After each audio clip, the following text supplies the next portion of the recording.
여러분 행복하세요? 여러분 행복하셨으면 좋겠습니다. 여호와의 샬롬이 함께하기를 소감합니다.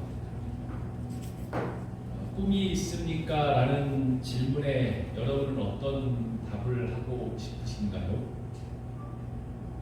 사람들은 어떤 꿈을 꿀까요?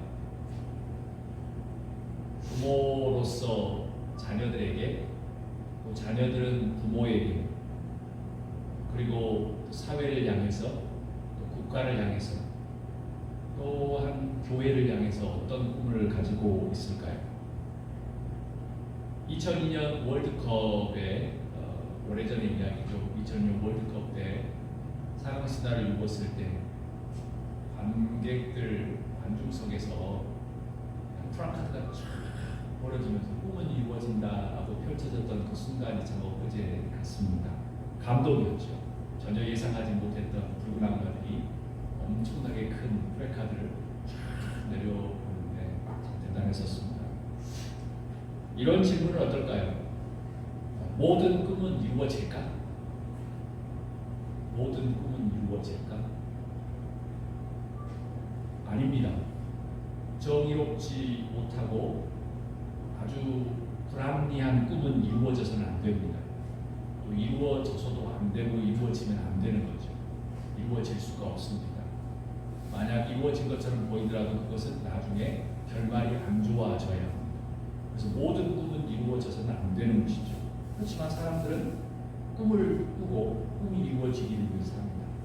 솔직히 이 말씀을 생각하면서도 한국의 젊은이들과 세계의 수많은 나라들의 젊은이들과 가족들이 꿈이 없는 사람들이 너무나도 많습니다.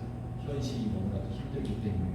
그래서 꿈이라는 이야기를 나누는 것조차도 거추장스럽고 사치스럽기도 합니다. 그래서 우리는 지금 미국에 살고 있기 때문에 제가 질문합니다.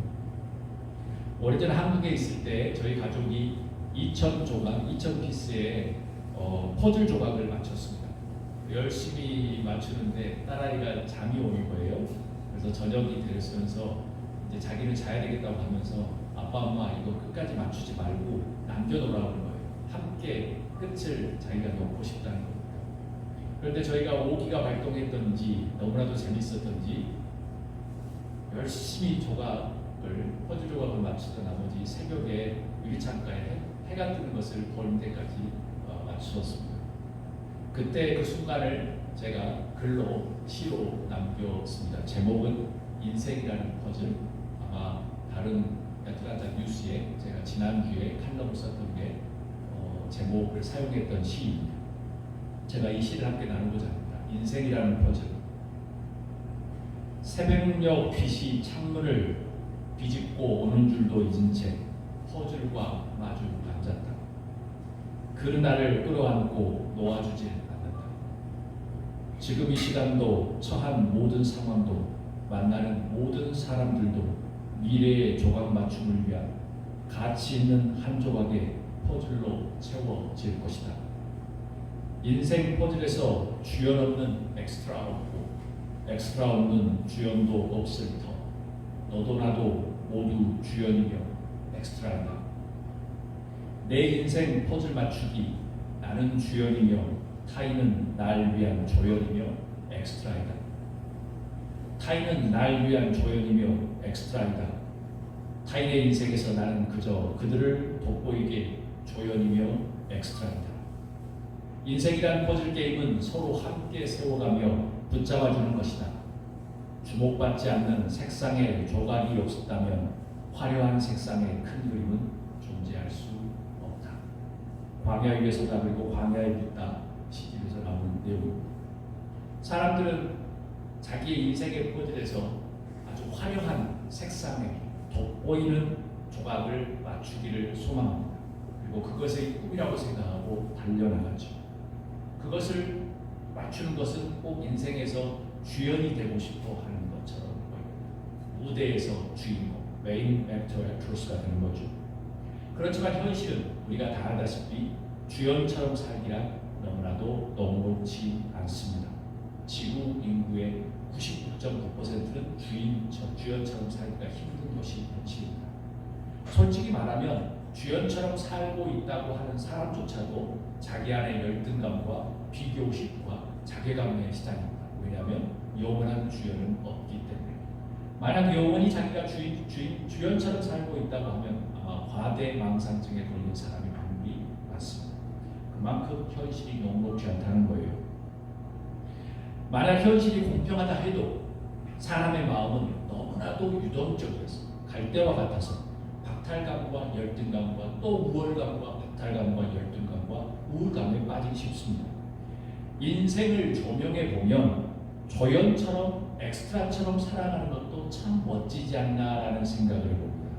왜냐하면 제가 칼럼에서도 이야기했던 것처럼 우리의 인생에는 화려한 조각만 있는 것이 아니라 그 주변에 있는 듯 없는 듯 보이는 여백이 많이 존재한다는 거예요. 그 여백은 주연이 아니라 조연과 엑스트라가 채워지는 부분입니다.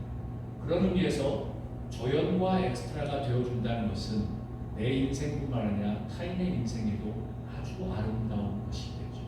그런데 자기가 조연과 엑스트라는 싫고 정말 있는 듯 없는 듯 우리의 인생을 채워가는 여백을 무시한다고 하면 우리의 인생은 완성이 아니라 미완성, 때로는 공사적, 때로는 방치가 되는 상황이 될 것입니다. 여러분은 어떤 꿈을 가지고 있나요? 어떤 꿈을 가지고 있으십니까? 특별히 대림절, 애드벤트 지금 세 번째 주를 맞이하고 있는데요.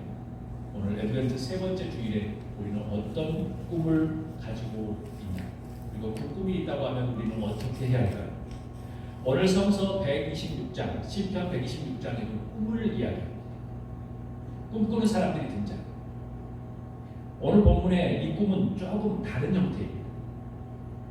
시편은 총 5권으로 구성되어 있는데요. Before Christ, BC 5세기경부터 나중까지 이렇게 고라자서들까지 모든 것들이 다 되어 있기 때문에 거의 시편 5권이 다 기록된 연도는 거의 1000년 동안 기록된 것을 묶어놓았습니다. 본문 시편 126편은 다윗이라든가 다른 사람들이 한 것이 아니라 에스라 시대에 바벨론 포로가 귀양되었을 때 쓰여진 것입니다. 저자는 에스라 선지자 아니면 그때 처음에 바벨론 포로에서 첫 번째로 귀환되었던 아마 선지자급의 리더가 적었을 확률이 높습니다. 그래서 1절 말씀을 제가 읽도록 하겠습니다. 여호와께서 시온의 포로를 돌려 보내실 때 우리는 꿈꾸는 것 같았도다. 제가 다시 읽습니다. 여호와께서 시온의 포로를 돌려 보내실 때에 우리는 꿈꾸는 것 같았도다. 이 말씀이 아주 중요합니다. It seemed like a dream. Too good to be true. God returns Zion's exiles. 아주 중요한 표현입니다. 대림절을 맞이해서 우리는 어떤 꿈을 가지고 있어야 할까요? 대림절, 애드벤트, 예수님의 탄생을 기다리는 우리 이 애드벤트에 우리는 어떤 마음으로 어떤 꿈을 가지고 있어야 할까요? 한번 따라해 볼까요? 우리는 꿈꾸고 있어야 한다. 한번 따라해 보겠습니다. 우리는 꿈꾸고 있어야 한다. 너무나도 어색한 표현이죠. 우리는 꿈꾸고 있어요. 이것은 어떤 의미냐면 현재 진행형으로 꿈을 꾸지 않으면 어떤 때에 그 때를 우리가 인식하지 못한다는 거예요. 오늘 말씀 1절 말씀을 잘 주목해 보세요. 여호와께서 시온의 포로를 돌려보내실 때에 우리는 꿈꾸는 것 같았다고 이야기합니다. 그러니까 우리가 현재 진행형으로 우리가 꿈을 꾸고 있지 않으면 어느 순간에 무엇인가 되었을 때에 그 시간대에 우리가 꿈을 회상할 수가 없다는 겁니다. 꿈을 우리가 불러들일 수 없다는 거예요. 특별히 하나님께서 예비하신 꿈, 사람의 꿈과 하나님의 꿈이 만약 다르다고 하면 이건 동상이몽입니다. 오늘 126편의 선지자는 포로가 귀양되었을 때에 꿈꾸는 것 같았다고 하는 것은 하나님께서 역사하신 그 순간에 나는 꿈을 꾸고 있었다는 거예요. 꿈을 꾸는 것이 이루어졌다는 겁니다. 그런데 하나님의 꾸는 꿈과 인간이 생각하는 꿈이 다르면 이것은 전혀 꿈을 꿀 수가 없는 겁니다. 꿈을 꾸고 있는 것처럼 느껴지지 않는다는 거예요. 하나님은 꿈의 성취라고 느끼고 인간은 전혀 꿈하고 상관없는 별 감동이 없는 상황이 됩니다. 비참한 현실이죠. 여전히 고된 일상이죠. 억울함만 가득할 겁니다. 하나님은 꿈을 성취하고 인간은 억울하고 또 고통 속에 있고 비참한 현실 속에 있다. 여러분 현재 꿈을 꾸고 있습니까? 꿈을 꾸고 있으셔야 합니다. 만약 있다면 어떤 꿈을 꾸고 계십니까? 우리 다 함께 2절 3절 제가 읽도록 하겠습니다. 그때에 우리 입에는 웃음이 가득하고 우리 혀에는 찬양이 찼었도다. 그때에 문 나라 가운데서 말하기를 여호와께서 그들을 위하여 큰 일을 행하셨다 하였도다. 여호와께서 우리를 위하여 큰 일을 행하셨으니 우리는 기쁘도다라고 이야기해요. 여기서 지금 여러 번 반복된 단어가 있습니다. 어떤 거죠? 큰 일이라. 아주 큰 일, 아주 큰 일, 아주 큰 일을 하셨다. 여러분의 꿈 안에서, 여러분들의 삶 속에서 큰 일은 무엇인가? 여러분들의 삶에서 큰 일은 무엇이죠? 유명해지는 것, 돈을 많이 버는 것, 좋은 차를 타는 것, 자식들이 잘 되는 것, 뭐 건물을 사가지고 그냥 자식 대대로 뭐 사는 것. 성서는 큰 일을 무엇이라고 이야기하죠? 1절이에요. 시온의 포로를 돌려보내신 것. 시온의 포로가 다시 돌아오는 것을 큰 일이라고 이야기해요. 그것도 큰 일을 몇 번이라고 이야기합니까? 원더풀, 아주 큰 일을 지금 행하셨다고 이야기합니다. 혹시 제가 이렇게 질문합니다. 사람들이 생각하는 큰 일과 오늘 성서에서 말하는 큰 일은 어떤 차이가 있을까요? 세상에서 큰 일이라고 하면 외형적인 거죠. 외형적인 거. 돈을 많이 버는 거. 뭐 교회조차도 그러잖아요. 교회 성도가 많은 거, 교회 건물이 큰 거, 교회 차가 얼마가 되는 거. 그러니까 크다고 생각하죠. 외형적인 것이에요. 그런데 성서는 무엇이라고 이야기해요? 그 큰 일은 포로에서 자유함을 얻은 것을 큰 일이라고 이야기합니다. 우리에게 포로된 것에서 자유를 갈망하는 그 큰 일을 혹시 꿈꾸고 계신가요? 오늘 성서로 비추어 보면 우리의 꿈이 만약 세상적인 큰 일, 외형적인 큰 일에 갖춰져 있다고 하면 분명히 하나님께서 성취하시는 그때 우리는 꿈을 꾸고 있다라고 느끼지 못할 겁니다.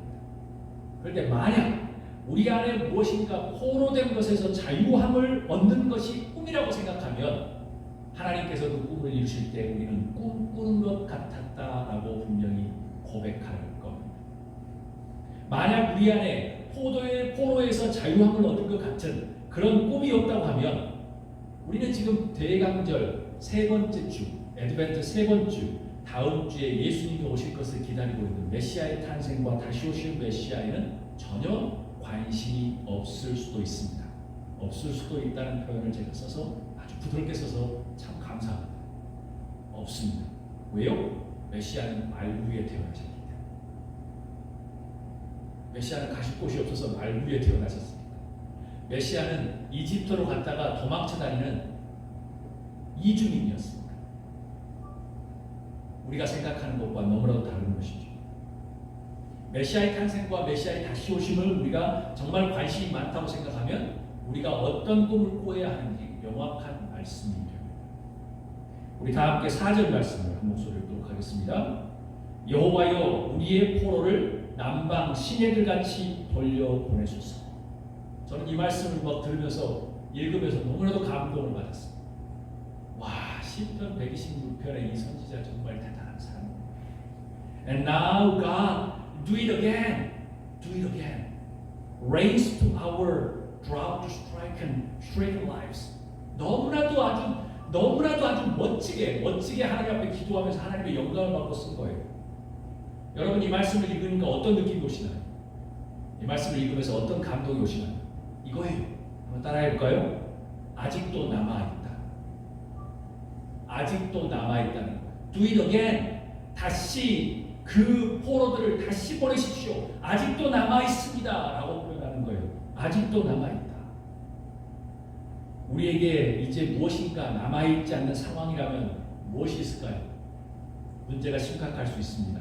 특별히 미국에 살고 있는 사람은 더 그럴 거예요. 너무나도 안락한 삶을 살고 있습니다. 목사님, 미국의 삶도 힘들어요. 맞아요. 삶이 힘들죠. 그렇지만 온 세계의 40-50% 이상은 자기의 이름으로 가지고 있는 침대에서 자고 있지 않는 사람들이고요. 지금도 지구의 30-40%는 내전과 전쟁 속에 있고요. 먹을 것이 없는 사람들도 너무나도 많습니다. 그러면 우리는 호화로운 삶을 살고 있겠죠. 우리에게는 지금 무엇인가 아직도 남아있어야 합니다라고 꿈을 생각해야 되는데 너무나도 평온해요, 너무나도 좋아요 라고 생각하면 분명히 무엇이 문제가 되냐면 메시아가 오실 필요가 없다는 것이 되는 겁니다. 여기 성서에 보면 아주 중요한 표현이 나오는데요. 포로를 남방 시내들 같이라고 표현해요. 남방 시내들. 왜 남방 시내들이라고 이야기했을까요? 남방 시내들이 영어로 이야기해요. drought stricken. 한마디로 가뭄이 몰아쳤던 그 시대라는 거예요. 영적 이름으로 아주 대단하죠. 남방 시대의 지금 상황이라는 겁니다. 포로의 상황이라는 거예요. 메마르고 가뭄이 든 신세, 포로들의 신세가 되었다는 겁니다. 여러분은 지금 그런 상황이십니까? 우리가 지금 미국에 살고 있는데 그런 상황은 아니죠. 그리고 열심히 여러분들 일하셔서 지금 그 연세에 당연히 쉬고 있는데 특별하게 재벌도 아니고 우리의 삶에 그런 건 아니죠. 그렇지만 우리의 영적인 삶들과 다른 것을 비교해서 너무나도 넉넉한 걸까? 아니면 무감각할 건가? 라는 생각들을 한번 해볼 필요가 있습니다. 혹시 다른 꿈이 너무 많아서, 세상적인 꿈이 너무 많아서 이것에 대한 감각이 너무나도 무뎌지는 것은 아닌가? 만약 그렇게 된다고 하면 남방 포로, 정말 가뭄이 들었던 저 포로들이 아직도 남아있는데 다시 그들이 오기를 기도합니다라고 하는 그런 소망과 꿈은 우리에게 사라졌다고 하면 우리는 지금 예수님이 오실 필요가 없는 시대에 살고 있는 거예요. 예수님이 다시 오실 필요도 없다는 거예요. 메시아를 탄생과 메시아의 다시 오심을 기다리지 않는 지금 대강정, 그냥 할러데이를 보내고 있는 것입니다. 우리는 이런 상황들, 남방에 정말 가뭄과 포로가 아직도 남아있다고 하는 그 상황들을 어떻게 알 수 있을까요? 당연히 알 수 있죠. 우리가 영적인 눈을 뜨고 보면 알 수 있습니다. 세상적일지 모르지만 문학적이든 철학적이든 아주 삶의, 아주 인문학적이든 사유의 눈을 높이면 알 수 있는 부분입니다. 세계를 바라보면 영적이든 경제적이든 정치적이든 포로가 너무나도 많지요. 미국에서도 그냥 겉은 이렇게 말짱하게 보지만 포로들이 너무나도 많습니다. 남방 시내와 같이 가뭄과 아주 메말라 있고 포로와 같은 사람들이 성서의 표현으로는 아직도 많이 남아 있다는 겁니다. 나도 그곳에 속해 있는 거죠. 그렇기 때문에 메시아가 오셔야 하는 거예요. 아직 남아 있어요. 왜요? 메시아가 다시 오셔야 하기 때문에. 이게 완벽한 파라다이스가 되면 메시아가 오실 필요가 없기 때문에 우리는 전혀 예배도 드릴 필요 없고 말씀도 필요가 없는 거죠. 그래서 지금 남아있어야 하고 남아있는 것들이 도처에 있습니다. 그것을 우리가 볼 수 있는 눈이 필요합니다. 그게 곧 꿈이지. 완벽한 세상이라고 하면 예수님이 메시아가 다시 오실 필요도 없고 탄생도 필요 없고 다시 오실 필요가 없기 때문에 그래요. 그럼 구체적으로 왜 메시아는 이런 상황에 오셔야 할까요? 구체적으로 왜일까요? 제가 읽도록 하겠습니다. 귀를 쫑긋하고 들어주시기 바랍니다. 메시아를 예언했던 이사야서 61장 1절에서 4절을 제가 읽도록 하겠습니다. 여러분도 다 아시는 말씀입니다. 주 여호와의 영이 내게 내리셨으니 이는 여호와께서 내게 기름을 부으사 가난한 자에게 아름다운 소식을 전하게 하려 하십니다.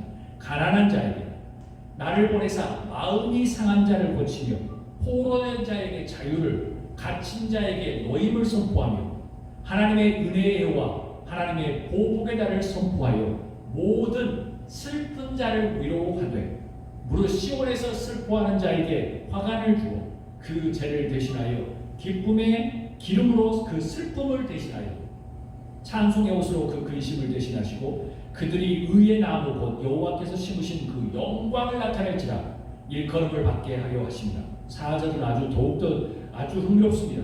그들은 오래 황폐하였던 곳을 다시 쌓을 것이며 옛부터 무너진 것을 다시 일으킬 것이며 황폐한 성읍 곧 대대로 무너져 있던 것을 중수할 것이며 아멘. 이런 상황이 되어야지 메시아가 탄생과 메시아가 다시 오시는 거예요. 예수님이 오셔야만 역사적인 상황은 이렇게 예수님이 오셔야 되는 그런 역사적인 상황은 이렇게 세팅이 되어야 합니다. 그런데 우리 안에 지금 꿈이 없다.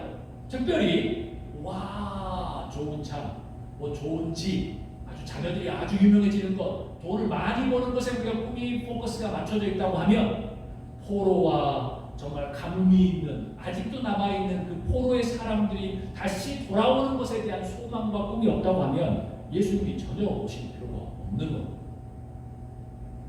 그냥 예수님이라고 하는 무당에게 우리가 서 있는 것일 수도 있겠죠.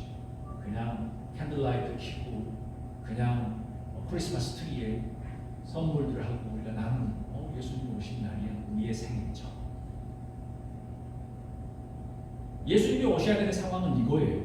도처에 가난한 사람들이 있고 마음이 상한 자가 있고 포로된 자가 있고 갇힌 자가 있고 그들에게 복음을 전해주거나 자유함을 주거나 먹을 것을 주거나 마음을 주거나 환대를 주거나 아니면 도처에 황폐한 성읍이 있거나 무너진 성읍이 있어야 한다. 꼭 그래야 된다는 것이 아니라 겉은 무성할지 모르지만 영적으로 정신적으로 그런 것을 볼 수 있는 눈과 꿈이 있어야 된다는 말씀. 그래야지 우리가 애드벤트 제3주를 기다리고 있는 우리의 기본적인 자세라고 생각합니다. 그럼 우리는 어떻게 예수님의 탄생과 다시 오심을 기다려야 할까요? 너무나도 감사하게 우리 5절, 6절 말씀에 선지자가 이야기합니다. 우리 한 목소리를 읽도록 하겠습니다. 눈물을 흘리며 씨를 뿌리는 자는 기쁨으로 거두리로다. 울며 씨를 뿌리러 나가는 자는 반드시 기쁨으로 그 곡식단을 가지고 돌아오리로다. 아멘. 이 선지자는 분명히 바벨론의 포로가 왔어요. 그래서 엔드가 아니에요. 아직도 남아있다 라고 하면서 눈물로 씨를 뿌려야 된다고 이야기합니다. 눈물을 흘리며 씨를 뿌려야 한다. 기쁨으로 그 곡식단을 가져 돌아올 수 있기 때문에 그렇습니다. 눈물로 씨를 뿌린다는 것은 어떤 의미일까요? 그냥 세상 사람들이 꿈을 가지고 열심히 노력하면 돼, 도전하면 돼 그런 것일까요? 뭐를 위해? 부자가 되기 위해서? 유명해지는 것을 위해서? 뭐 큰 집을 위해서? 좋은 차를 위해서? 뭐 대단한 고위직이 되기 위해서? 눈물로 씨를 뿌린다는 것은 너무나도 성서에서는 간단해요. 예수님의 예언도 그렇고 메시아의 예언도 그렇고 간단해요. 포로된 삶이 끝나게 하기 위해서 무엇인가 액션을 취합니다. 2023년 12월을 살고 있는 우리에게, 포스트 마더를 살고 있는 우리에게, 탈현대 시대에 이 말씀은 우리에게 어떤 의미로 다가올까요? 첫 번째 이것입니다. 눈물로 씨를 뿌리는 것은 메시아의 다시 오심을 기다리는 것. 메시아의 다시 오심. 목사님, 눈물을 흘리면서 씨를 뿌릴 필요가 없어요. 너무나도 좋아요. 라고 생각하면 이미 우리의 신앙은 거의 메말른 잉크가 되고 바짝바짝 말라서 종이가 거의 부서지는 그 수준에 있는 겁니다. 왜냐하면 뉴스를 보거나 온 세상을 보면 너무나도 눈물과 아우성이 가득한,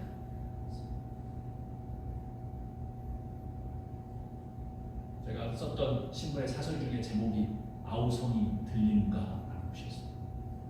메시아가 다시 오심을 기다리는 것, 현실이 역사적인 상황을 인식하는 것, 현실이 어떤 역사적으로 정치적으로 그리고 영적으로 지금 되고 있는지, 왜 예수님이 다시 오셔야 하는지, 그리고 예수님이 왜 다시 탄생하셔야 되는지를 우리가 알 수 있는, 깨달아야 되는 거죠. 그것은 곧 바실레이아, 하나님의 나라를 기다리는 것입니다. 미국에서 이런 말씀을 증거하기 쉽지 않습니다. 왜냐하면 미국 교회에 천국에 대한 설교를 거의 하지 않는 데가 많기 때문에. 그냥 기분 나쁘거든요. 나 지금 잘 살고 있는데 굳이 천국까지 가야 되나? 라고 생각하는 사람도 꽤 많아지기 때문에 그렇습니다. 그래서 목사님들 설교를 다루는데 그 설교의 제목에 천국이라는 단어가 그렇게 많지 않은 그런 통계도 나오기 시작했습니다. 예전부터. 그것은 뭐예요? 하나님의 약속, 예수님의 약속, 하나님의 창조 세계를 위한 그 계획을 우리가 연장성산에 있어야 된다는 거예요. 그것은 곧 메시아를 기다려야 되는데, 메시아를 기다리지 않으면 곧 하나님의 나라 바실레이아를 뭔가 소망하지 않으면 예수님의 죽음과 예수님의 부활과 하나님의 구원의 계획을 우리가 그냥 딱 끊어버리는 거죠. 필요가 없다는 것이죠. 두 번째, 눈물로 씨를 뿌린다는 것은 이것입니다. 타자를 향한 긍휼과 환대의 마음을 갖는 것. 이 126편을 적었던 선지자는 이미 포로 귀환을 했습니다. 그런데 그 사람이 이야기하잖아요. Do it again. 그쪽에 남아있는 사람이 또 있습니다. 그 사람들을 구원해주세요. 어디서요? 남방의 가뭄이든 시내에서 구해주신 것처럼 구해달라고 이야기하는 거예요. 그것은 뭐 우리의 언어로 표현하면 이것입니다. 타자를 향한 환대와 국물의 마음을 품는 거예요. 성서에서 이야기하잖아요. 메시아는 어느 상황에 온다고요? 가난한 자, 호로된 자, 상처 입은 자, 갇힌 자들을 위해서 오시는 거예요. 근데 우리는 지금 가난한 자도 아니고 마음이 아픈 자도 아니고 갇힌 자도 아니고 포로된 자가 아니면 우리에게는 메시아가 오실 확률이 거의 없습니다. 그럼 어떻게 할까요? 갇힌 자와 마음이 상한 자와 포로된 사람과 함께 뭔가 마음을 나누거나 생각을 하거나 기도를 하거나 액션을 취하는 가능. 그것이 곧 오늘 성서에서 이야기하는 거죠. 아직 남아 있습니다. 그 사람들을 향해서 눈물을 흘리며 씨를 뿌리게 하옵소서. 그러면 기쁨으로 단을 거둘 것입니다 라고 하는 말씀입니다. 긍휼과 환대는 예수님의 정신입니다. 예수님은 그 마음으로 우리를 구원하셨습니다. 우리도 젠타일이거든요. 우리도 이방인입니다.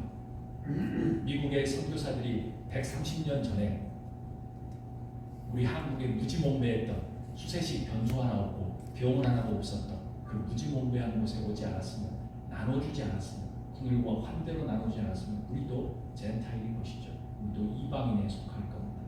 사랑하는 여러분, 말씀 마칩니다. 눈물로 씨를 뿌리는 것 우리의 삶에서 굳이 그러지 않아도 될 법도 합니다. 그렇지만 오늘 말씀 속에 세상 도처에 영적으로, 정신적으로, 육체적으로 또 정치적으로, 문화적으로 정말 남아있는 사람들이 너무나도 많이 있습니다. 아직도 많습니다. 그들을 향해서 아니면 우리 주변을 향해서 아니면 내 자신을 향해서 환대와 긍휼, 눈물을 흘리며 씨를 뿌리는 그래서 대강절을 준비하는 마음에 정말 예수님과 함께 발맞춰 높고 높은 천당과 높고 높고 화려한 곳에 오신 분이 아니라 갈 곳이 없어서 마음극강까지 쫓겨가서 거기서 말구해나셨던 예수님과 함께 동행하며 살아가는 여러분과 제가 될 수 있기를 주님을 축복합니다. 함께 기도하겠습니다.